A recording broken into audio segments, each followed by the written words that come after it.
اللہ نور السماوات والارض مثل نوره كمشكاة فيها مصباح المصباح في زجاجة الزجاجة كأنها كوكب دري يوقد من شجرة مباركة زيتونة اعوذ باللہ من الشیطان الرجیم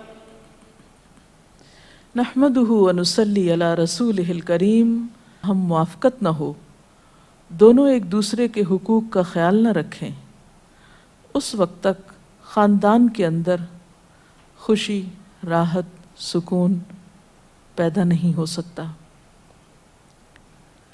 تو آئیے ہم دیکھتے ہیں کہ اسلام شوہر اور بیوی کو ایک دوسرے کے حقوق کی ادائیگی کے لیے کیا حکم دیتا ہے۔ سب سے پہلے شوہر کی ذمہ داریوں پہ بات کریں گے اور عورت کے حقوق پر۔ قرآن پاک میں اللہ سبحانہ وتعالیٰ نے شوہر اور بیوی دونوں کو ایک دوسرے کا لباس بتایا ہے۔ ارشاد باری تعالیٰ ہے، ہن لباس لکم وانتم لباس لہن، وہ تمہارا لباس ہیں اور تم ان کا لباس ہو۔ اور لباس انسان کے لیے حفاظت، زیب و زینت اور سکون کا باعث ہوتا ہے۔ انسان اپنے لباس سے پہچانا جاتا ہے، انسان اپنے لباس کی کیئر کرتا ہے، اس کی حفاظت کرتا ہے، نگہداشت کرتا ہے، اس کے بارے میں کانشیس ہوتا ہے، اس سے غافل نہیں ہوتا، کیونکہ وہ اس کی شخصیت کو خوبصورت بناتا ہے، اور اگر لباس اچھا نہیں تو شخصیت داغدار ہو جاتی ہے۔ تو جس طرح لباس اور جسم کا باہم تعلق ہے، ایک مضبوط تعلق، قریبی تعلق، اسی طرح شوہر اور بیوی کا بھی باہم ایک مضبوط قریبی تعلق ہوتا ہے۔ اس لیے دونوں جب تک ایک دوسرے کے حقوق ادا نہ کریں، دونوں ایک دوسرے کا خیال نہ رکھیں، تو کوئی بھی خوشگوار خاندان جنم نہیں لے سکتا۔ تو آئیے دیکھتے ہیں کہ اس سلسلے میں اسلام کی تعلیمات کیا ہیں۔ سب سے پہلے شوہر کو یہ تلقین کی گئی کہ وہ بیوی کے ساتھ اچھا سلوک کرے۔ قرآن پاک میں اللہ تعالیٰ فرماتے ہیں، وَعَاشِرُوهُنَّ بِالْمَعْرُوفِ، اور ان عورتوں کے ساتھ معروف طریقے سے، بھلے طریقے سے زندگی بسر کرو۔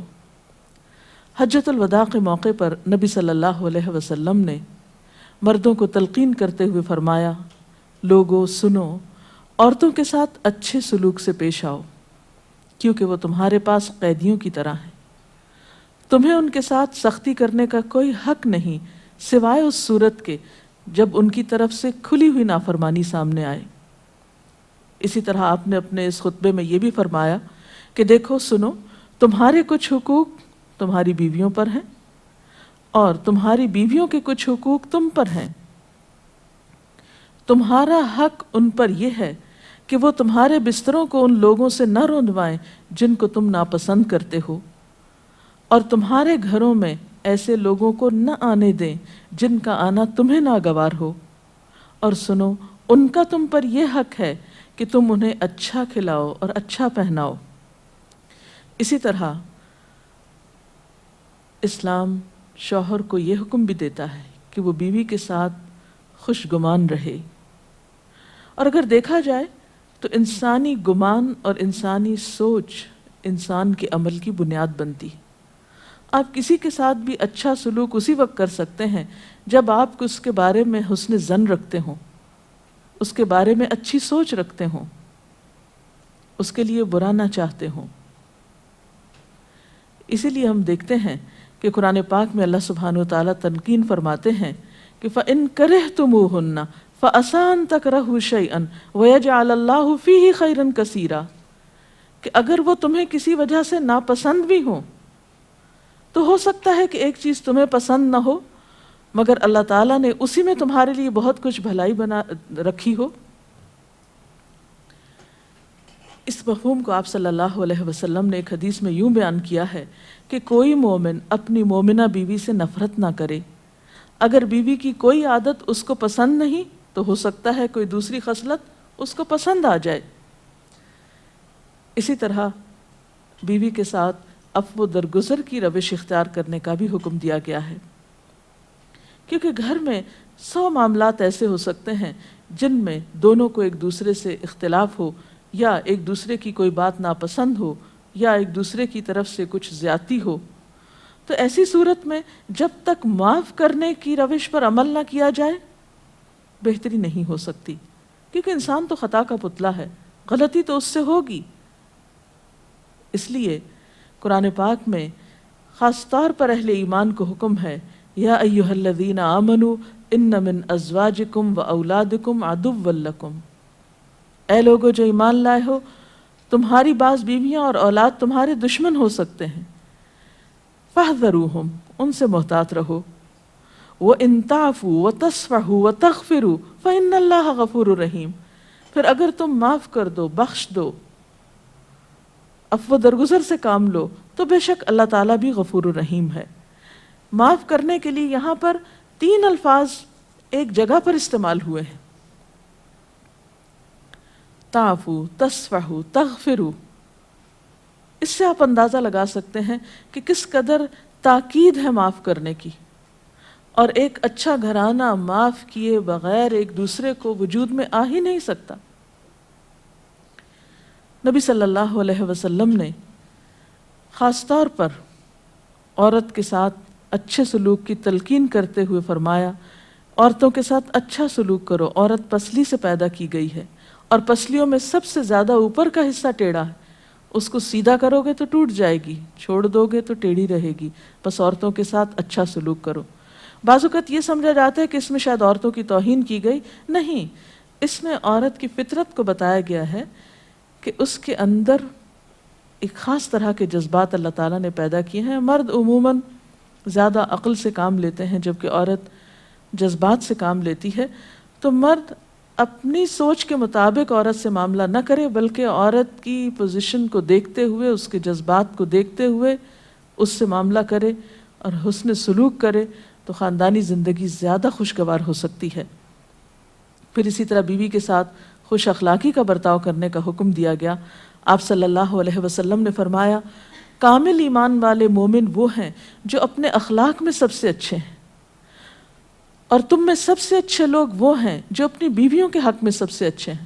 ہمارے ہاں تو اس شخص کو زن مرید کہا جاتا ہے جو بیوی کے ساتھ اچھا سلوک کرتا ہو، حالانکہ اللہ کے رسول صلی اللہ علیہ وسلم کے نزدیک سب سے اچھا مومن وہ ہے جو بیوی کے حق میں خوش اخلاقی برتتا ہے۔ یعنی کسی انسان کی خوش اخلاقی کا ثبوت اس سے نہیں دیا جائے گا کہ وہ اپنے گھر سے باہر کس کے ساتھ کیسا ہے، بلکہ یہ دیکھا جائے گا کہ وہ گھر کے اندر کیسا سلوک کر رہا ہے اپنے قریب ترین انسان کے ساتھ۔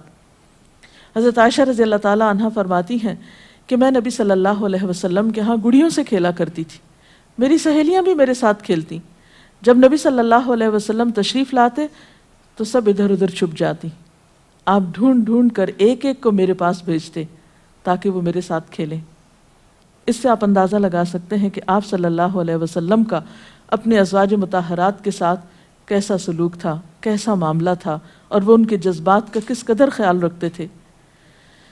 اسی طرح شوہر کی ذمہ داریوں میں سے یہ ذمہ داری بھی ہے کہ وہ بیوی کو خوش دلی سے نان نفقہ دے، اس کی ضروریات پوری کرے۔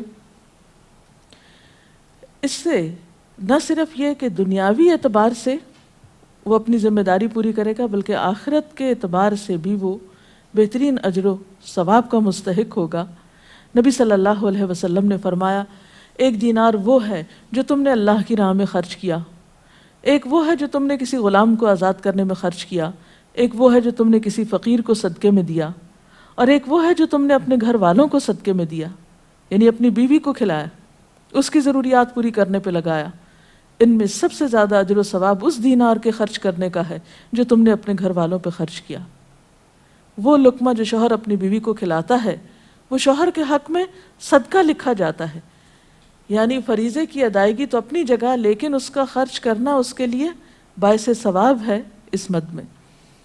پھر اسی طرح بیوی بچوں کی دینی تعلیم و تربیت، یہ بھی شوہر کی ذمہ داری۔ قرآن پاک میں اللہ تعالیٰ فرماتے ہیں، یا ایھا الذین آمنوا قوا انفسکم واہلیکم نارا، اے لوگو جو ایمان لائے ہو، اپنے آپ کو اور اپنے گھر والوں کو آگ سے بچاؤ۔ قرآن پاک میں نبی صلی اللہ علیہ وسلم کے ذریعے امت کو حکم دیا گیا ہے وَأْمُرْ أَهْلَكَ بِالصَّلَاةِ وَاصْطَبِرْ عَلَيْهَا، کہ اپنے گھر والوں کو نماز کا حکم دو اور خود بھی اس کی پابندی کرو۔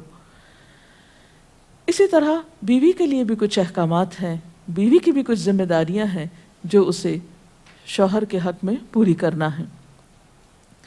پہلی ذمہ داری یہ کہ بیوی خوشی کے ساتھ شوہر کی اطاعت کرے۔ قرآن پاک میں نیک عورتوں کی صفت یہ بتائی گئی ہے فالصالحات قانتات، نیک عورتیں فرما بردار ہوتی ہیں، ایک طرف اللہ کی اطاعت گزار اور دوسری طرف شوہر کی اطاعت گزار۔ شوہر کی اطاعت کے بارے میں ایک حدیث میں آتا ہے، آپ صلی اللہ علیہ وسلم نے فرمایا 2 قسم کے لوگ ایسے ہیں کہ جن کی نمازیں ان کے سروں سے اوپر نہیں جاتی، ایک وہ غلام جو اپنے آقا سے بھاگ جائے جب تک کہ واپس نہ آئے، اور دوسرے وہ بیوی جو اپنے شوہر کی نافرمانی کرے جب تک کہ نافرمانی سے باز نہ آ جائے۔ یہاں تک حکم ہے کہ بیوی شوہر کے معاملے میں کسی دوسرے کی بات نہ مانے، یعنی شادی کے بعد ایک عورت جب شوہر کے گھر چلی جاتی ہے تو پھر شوہر کا حق سب سے بڑا ہو جاتا ہے۔ بعض اوقات ہمارے معاشرے میں ایک طرف شوہر کچھ کہتا ہے، دوسری طرف والدین کچھ کہتے ہیں، تیسری طرف کسی اور کا مشورہ کچھ ہوتا ہے، عورت بیچاری بیچ میں پس جاتی ہے۔ ایسے موقع پر عورت کے لیے کیا لازم ہے، اس کی پرائرٹی کیا ہوگی کہ وہ اپنے شوہر کی بات مانے۔ عورت کی دوسری بڑی ذمہ داری اپنی آبرو اور عزت و عصمت کی حفاظت ہے۔ عورت کوئی ایسا کام نہ کرے جس سے اس کی عفت و عصمت پر کچھ حرف آئے۔ ازدواجی زندگی کی خوشی کا راز باہم ایک دوسرے پر اعتماد ہے۔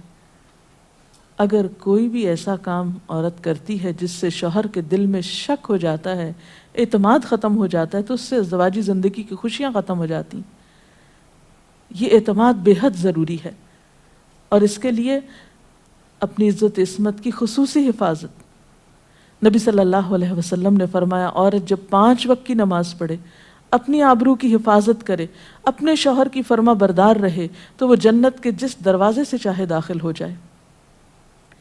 اسی لیے شوہر کی اجازت اور مرضی کے بغیر گھر سے بھی نہیں نکلنا چاہیے۔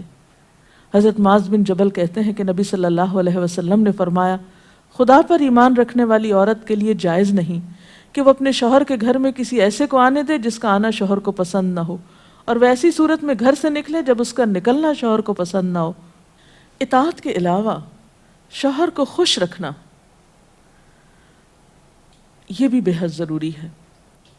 نبی صلی اللہ علیہ وسلم نے فرمایا جس عورت نے اس حال میں انتقال کیا کہ اس کا شوہر اس سے خوش تھا تو وہ جنت میں داخل ہوگی۔ اور عموماً کسی کی خوشی کے لیے انسان اپنے جذبات کی قربانی دیتا ہے، بعض اوقات اپنی سوچ کی قربانی دیتا ہے، بعض اوقات اپنے کسی اور راحت و آرام کی قربانی دیتا ہے۔ تو ایک عورت جب اپنے شوہر کو خوش کرتی ہے تو جواباً اس کے لیے خوشی پلٹتی ہے۔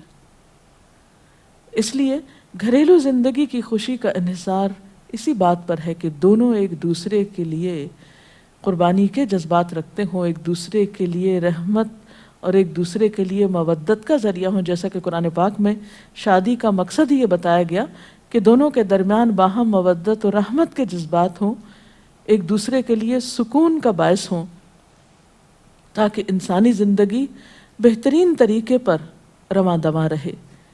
اسی طرح شوہر سے محبت کا اظہار کرنا، اس کے ساتھ وفادار رہنا، اس کا احسان ماننا، یہ بھی بے حد ضروری ہے۔ حضرت اسماء کہتی ہیں کہ ایک بار نبی صلی اللہ علیہ وسلم میرے پاس سے گزرے، میں اپنی سہیلیوں کے ساتھ تھی، آپ نے ہمیں سلام کیا اور ارشاد فرمایا تم پر جن کا احسان ہے ان کی ناشکری سے بچو۔ تم میں سے ایک اپنے ماں باپ کے گھر کافی دنوں تک بن بیاہی بیٹھی رہتی ہے، پھر اللہ تعالیٰ اس کو شوہر عطا کرتا ہے، اولاد دیتا ہے، اور ان سارے احسانات کے باوجود اگر کبھی کسی بات پہ شوہر سے ناراض ہوتی ہے تو کہہ اٹھتی ہے میں نے تو کبھی تمہاری طرف سے کوئی بھلائی دیکھی ہی نہیں۔ تو یہ جملہ ناشکری کا جملہ ہے جو عورت کو نہیں بولنا چاہیے۔ قیامت کے دن اللہ تعالیٰ اس عورت کی طرف نظر رحمت اٹھا کر نہیں دیکھے گا جو شوہر کی ناشکری ہوگی۔ اور آخری بات یہ کہ عورت کے اوپر لازم ہے کہ وہ اپنے گھر بار، مال و اسباب اور اپنی ذمہ داریوں میں شوہر کی مددگار رہے، شوہر کی وفادار رہے۔ آپ صلی اللہ علیہ وسلم نے فرمایا قریش کی عورتیں کتنی اچھی عورتیں ہیں جو بچوں پہ بہت مہربان اور شوہر کے گھر بار کی حفاظت کرنے والی ہیں۔ آپ صلی اللہ علیہ وسلم نے ایک اچھی عورت کی خوبیاں بیان کرتے ہوئے فرمایا مومن کے لیے خوف خدا کے بعد سب سے مفید اور باعث خیر نعمت نیک بیوی ہے۔ اور نیک بیوی کون؟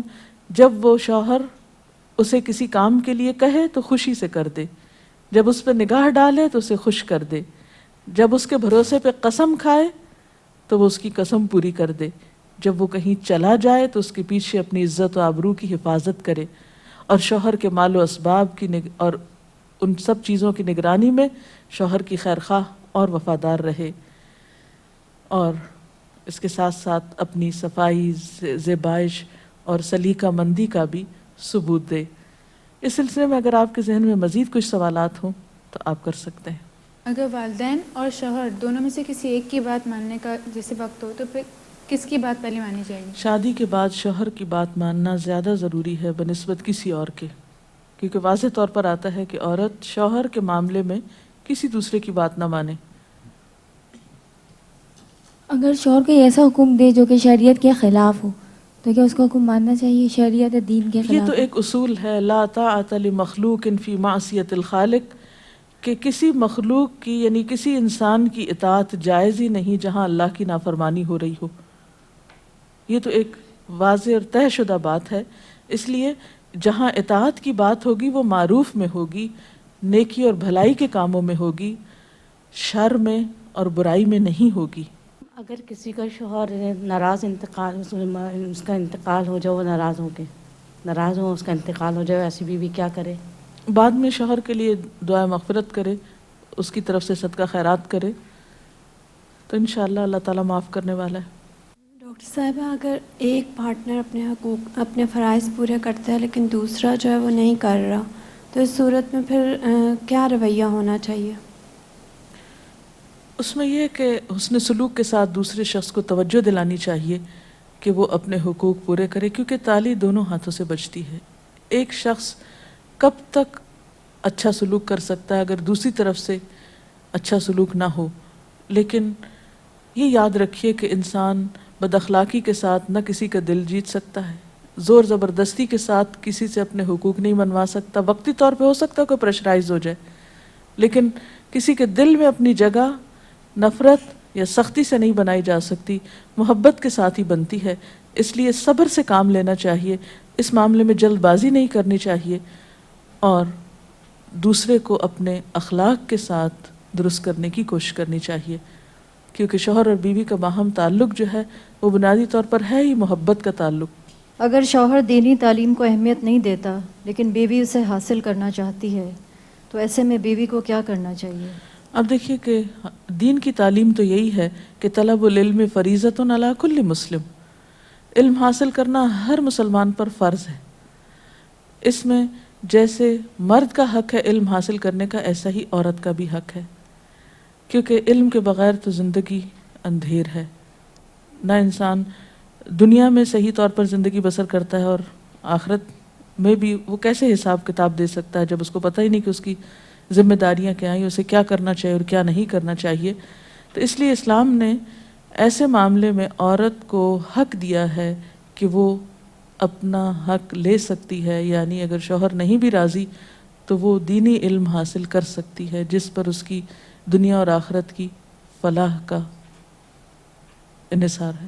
اگر شوہر دوسری شادی کرنا چاہے اور اپنی پہلی بیوی سے اجازت لینا کیا اس پہ فرض ہے؟ نہیں، فرض نہیں۔ السلام علیکم میڈم جو نان نفقے کا ذکر کیا ہے نا کہ ذمہ داری شوہر پہ ہے، تو وہ جی ہاں، کس حد تک ذمہ دار ہے؟ مطلب کہاں تک دے سکتا ہے؟ کوئی لمٹ ہے اس کی کہ اتنا کماتا ہے تو اتنا دے سکتا ہے؟ نہیں، اصل میں اس میں کوئی حساب کتاب تو نہیں کیا گیا، ہر ایک کو اس کی حیثیت کے مطابق دینا ہوتا ہے۔ جو وسعت والا ہے وہ زیادہ خرچ کرے گا، جو کم حیثیت والا ہے وہ اپنی حیثیت کے مطابق کرے گا، لیکن بنیادی ضروریات بیوی بچوں کی پورا کرنا شوہر کی ذمہ داری ہے، جس میں تعلیم، رہائش، خوراک، لباس، دوا، علاج، معالجہ، یہ سب شوہر کی ذمہ داری۔ ڈاکٹر صاحب آپ نے کہا کہ یہ باہم اعتماد کا رشتہ ہے میاں بیوی کا. میاں تو بیوی پہ اعتماد کرتا ہے, اگر بیوی کو اس پہ نہیں اعتماد ہے کہ وہ کچھ چھپاتا ہے یا کچھ نہیں بتاتا ہے, تو بیوی کو کہاں تک اجازت ہے کہ وہ اس بات کو کریدے, اس سے پوچھے؟ میرا خیال ہے کہ بعض اوقات معاملات کریدنے سے اور زیادہ خراب ہوتے ہیں, اور بعض اوقات انسان بلا وجہ کسی وہم کا شکار ہوتا ہے, شیطان وسوسے ڈالتا ہے اور انسان کو غمگین اور پریشان رکھتا ہے. تو اس میں یہ ہے کہ انسان کو تجسس کرنے سے منع کیا گیا ہے, کیونکہ اس سے حاصل کچھ نہیں ہوتا, اور انسان کے ظاہر پر ہی معاملہ کرنا چاہیے اس سے. اس کے ساتھ ہی آج کے پروگرام کا وقت ختم ہوتا ہے. اب اجازت چاہتے ہیں. السلام علیکم ورحمۃ اللہ وبرکاتہ. اللہ اکبر اللہ اکبر لا الہ الا اللہ واللہ اکبر اللہ اکبر وللہ الحمد.